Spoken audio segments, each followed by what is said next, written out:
Xavier Ducrot et Bernard Jeanblanc face à la presse. Deux spécialistes, pour ainsi dire, jamais vus dans les médias parisiens depuis le début de l'affaire Vincent Lambert. Jamais vus ou presque, et pourtant. Ils connaissent par cœur le dossier. Xavier Ducrot est professeur en neurologie au CHU de Nancy. Il est conseiller médical de la famille. Bernard Jeanblanc dirige, lui, une unité de vie spécialisée pour les POCI relationnels près de Strasbourg.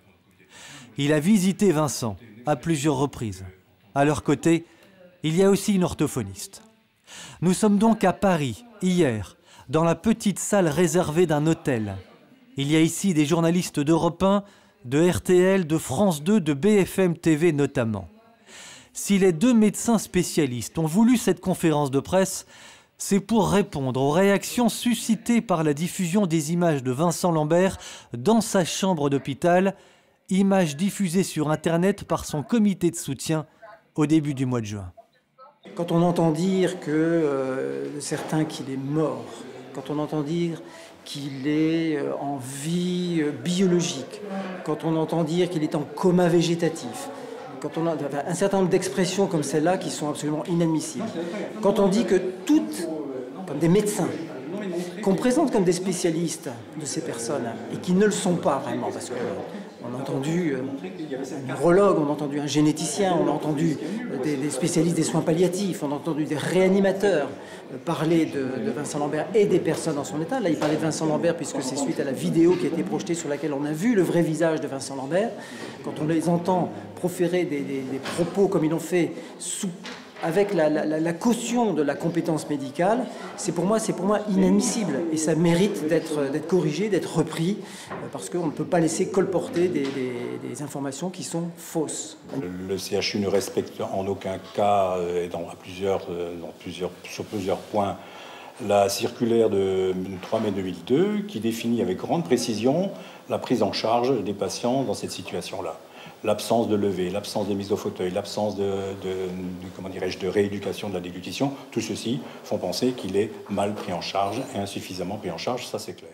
Le docteur Carigère s'était toujours défendu des attaques de la famille, précisant que Vincent Lambert avait bénéficié de séances de rééducation.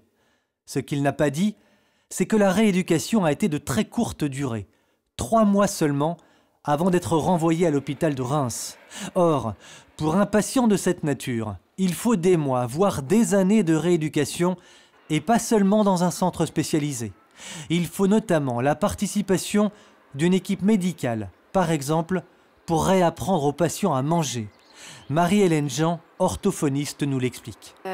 Au début, il faut simplement essayer de stimuler les lèvres, les muscles jugaux, la langue, pour qu'il ait une sensation, pour qu'il puisse appréhender ensuite les aliments ou la salive qu'il a dans la bouche. Et puis ensuite, on réintègre progressivement de l'alimentation. Voilà, je trouve que c'est du gâchis, c'est dommage, on a perdu du temps, alors qu'actuellement, il y a une vraie prise en charge paramédicale qui peut être faite, qui peut être engagée auprès de ce genre de patient.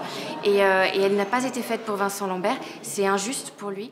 Une injustice que ne cesse de dénoncer Viviane Lambert. La mère de Vincent réclame en vain des soins de rééducation prolongés pour son fils. Alors, les images diffusées sur Internet étaient pour elle nécessaires afin d'alerter l'opinion publique. Nous avons rencontré Viviane Lambert à Reims il y a quelques jours. Elle nous a répondu en exclusivité. Viviane Lambert, merci de nous recevoir chez vous, à Reims. Dans quel état d'esprit êtes-vous après tout le tumulte qu'a provoqué la diffusion de cette vidéo de Vincent sur Internet? On a bien fait. Je pense qu'on a bien fait. On nous a demandé notre accord. On a hésité encore une fois, mais là, c'était nécessaire. Pourquoi? Pour quelle raison c'était nécessaire? Eh bien, écoutez, c'était nécessaire parce qu'on a menti à l'opinion publique. On a menti et il fallait montrer que Vincent n'était pas comme on le présentait. Entre autres, le professeur Bernard Debré, c'est scandaleux. Dire que Vincent, c'est textuellement ce qu'il a dit, Monsieur Vincent Lambert n'est pas en fin de vie, Monsieur Vincent Lambert n'a plus de vie. C'est horrible, c'est horrible. Cette affaire qui a déjà fait couler beaucoup d'encre n'aurait jamais dû en être une si on s'était abstenu de tenter de manipuler l'opinion publique. Doit-on le rappeler une nouvelle fois? Il y a près de 2000 patients en état post-relationnel dans 300 centres en France, sans compter tous ceux qui sont à domicile. Devrait-on débrancher tous ces patients comme on l'a demandé pour Vincent Lambert?